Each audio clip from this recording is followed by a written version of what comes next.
पिंगलिका की आत्मकथा। हे महारानी, मालव देश में अग्निदत्त नाम का एक ब्राह्मण था। वह लक्ष्मी और सरस्वती दोनों का आश्रय था। याचकों को स्वयं धन देने वाला था। उसी के समान उसके क्रमशः दो पुत्र उत्पन्न हुए। उनमें बड़े का नाम शकरदत्त और छोटे का नाम शांतिकर था। छोटा पुत्र शांतिकर बाल्यकाल में ही विद्याध्ययन के लिए पिता के घर से कहीं चला गया। बड़े पुत्र शकरदत्त ने यश के लिए संपत्ति एकत्र करने वाले यज्ञदत्त के कन्या मुझसे विवाह कर लिया। समय के अनुसार मेरे पति के पिता अग्निदत्त वृद्धावस्था के कारण परलोक सिधार गए और उनकी पत्नी मेरी सास उनके साथ सती हो गई। मेरे पति ने तीर्थयात्रा के उद्देश्य से मुझ गर्भवती को घर पर छोड़कर और पितृशोक से अंधे होकर सरस्वती नदी के प्रवाह में अपना शरीर त्याग कर दिया। उसके साथ ही अनजाने यात्रियों द्वारा उसका समाचार कहने पर गर्भवती होने के कारण मैंने अपने बंधुओं से सती होने की आज्ञा नहीं प्राप्त की। जब मैं पति के शोक में मग्न ही थी कि एकाएक लुटेरों ने हमारे निवास स्थान गांव को ही लूट लिया। उस समय मैं गांव की 3 ब्राह्मणियों के साथ चरित्र नष्ट होने के भय से थोड़े से वस्त्रों को साथ लेकर घर से भाग गई। अपना देश नष्ट हो जाने पर उन तीनों के साथ दूर देश को चली गई और 1 मास तक परिश्रम के कार्य करके जीवन निर्वाह करती रही। यहाँ आकर यह सुना कि वत्स देश के राजा अनाथों की रक्षा करते हैं, तो मैं उन ब्राह्मणियों के साथ एकमात्र चरित्र के सहारे यहाँ आ गई। यहाँ आते ही एक साथ 2 बालकों को उत्पन्न किया। उस समय वे तीनों ब्राह्मणी सहेलियां मेरे साथ थीं। पति का शोक, विदेश, दरिद्रता और दूना प्रसव आदि ये सब देखकर भाग्य ने मेरी विपत्तियों का द्वार खोल दिया है। इन दोनों बच्चों के पालन पोषण के लिए मेरे पास अब कोई रास्ता नहीं है। यह सोचकर इसीलिए स्त्रियों के भूषण लज्जा को छोड़कर मैंने दरबार में आकर वत्सराज से प्रार्थना की। सच है, निरीह शिशुओं की वेदना को कौन सहन कर सकता है।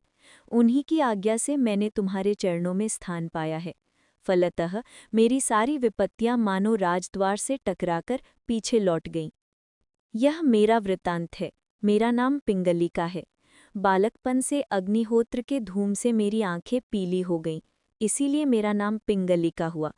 विदेश गया हुआ मेरा देवर शांतिकर किस देश में है, इसका अभी तक मुझे पता नहीं है। इस प्रकार अपना वृत्तांत कहती हुई उस ब्राह्मणी को कुलीन समझकर रानी प्रेमपूर्वक कहने लगी, यहाँ शांतिकर नाम का हमारा एक पुरोहित रहता है। वह इस देश का नहीं, परदेशी है। मैं समझती हूँ वह तुम्हारा देवर होगा। ऐसा कहकर उत्कंठित ब्राह्मणी की रात्रि में उसी प्रकार व्यवस्था करके प्रातःकाल ही रानी ने पुरोहित को बुलाकर उसके कुल और देश का पता पूछा। उसके अपने कुल का पता बताने पर भली भांति निश्चय कर रानी ने यह तुम्हारी बाभी है ऐसा कहकर उस ब्राह्मणी को उसे दिखाया। परिचय होने पर और अपने भाई की मृत्यु का समाचार जानने पर शांतिकर अपनी भाभी को अपने घर ले गया। घर आकर पिता और भाई के लिए समुचित शोक प्रकट करके दोनों बच्चों सहित भाभी को उसने धैर्य प्रदान किया। रानी वासवदत्ता ने भी उन दोनों बालकों को उत्पन्न होने वाले अपने पुत्र का पुरोहित नियुक्त कर दिया। रानी ने ही उन दोनों पुत्रों में से बड़े का नाम शांति सोम और छोटे का नाम वैश्वानर रखा। साथ ही उनके लिए प्रचुर संपत्ति प्रदान की। अंधे के समान जीव के आगे आगे चलने वाला और अपने कर्मों द्वारा फल की ओर ले जाने वाला भाग्य ही होता है। पुरुषार्थ तो एक निमित्त मात्र है। यही कारण है कि वह ब्राह्मणी, दोनों बालक और शांतिकर इधर उधर से आकर प्रचुर राज संपत्ति पाकर परस्पर मिल गए। इस प्रकार कुछ दिन बीतने पर एक बार एक कुम्हारिन अपने 5 पुत्रों को साथ लेकर मिट्टी के कुछ पात्रों सहित वहां आई। उसे अपने भवन में देखकर रानी ने समीप बैठी हुई पुरोहितानी ब्राह्मणी से कहा, सखी, देखो इसके 5-5 लड़के हैं और मुझे अभी तक एक भी नहीं है। ये इतनी पुण्यवती है, गरीब होकर भी यहाँ मेरे जैसी निपुती नहीं है। तब पिंगलिका बोली, महारानी, पाप के फलस्वरूप अधिक संतान कष्ट देती है और दरिद्रों के ही होती है। तुम्हारे समान उच्च लोगों की जो एकाध संतान होती है वह उत्तम होती है। जल्दी ना करो, शीघ्र ही अपने कुल के योग्य संतान प्राप्त करोगी। पिंगलिका के इस प्रकार कहने पर भी पुत्र के लिए उत्कंठित रानी चिंता करने लगी। उसी समय आए हुए वत्सराज उदयन ने रानी की चिंता का कारण जानकर कहा, देवी, नारद मुनि ने कहा है कि शिवजी की आराधना करने पर तुम्हें पुत्र प्राप्त होगा। ऐसा कहकर राजा ने शिवजी का व्रत करने का निश्चय किया। रानी के व्रत ग्रहण करने पर राजा ने भी मंत्रियों और राज्य की प्रजाओं के साथ शंकर की आराधना का व्रत किया। 3 रातों तक उपवास करते हुए राजा और रानी को प्रसन्नता से प्रकट होकर शिवजी ने स्वयं आज्ञा दी, तुम दोनों उठो, तुम्हें कामदेव का अंश पुत्र उत्पन्न होगा जो मेरी कृपा से विद्याधरों का राजा होगा।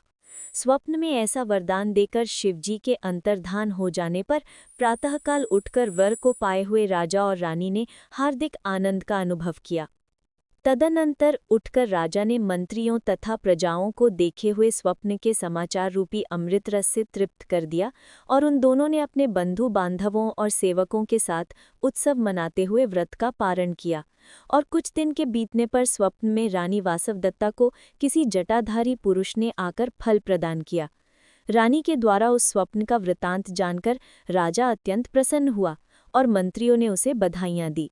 राजा भी फल के समान शिवजी द्वारा दिए गए पुत्र को समझकर शीघ्र ही पूर्ण होने की आशा करने लगा।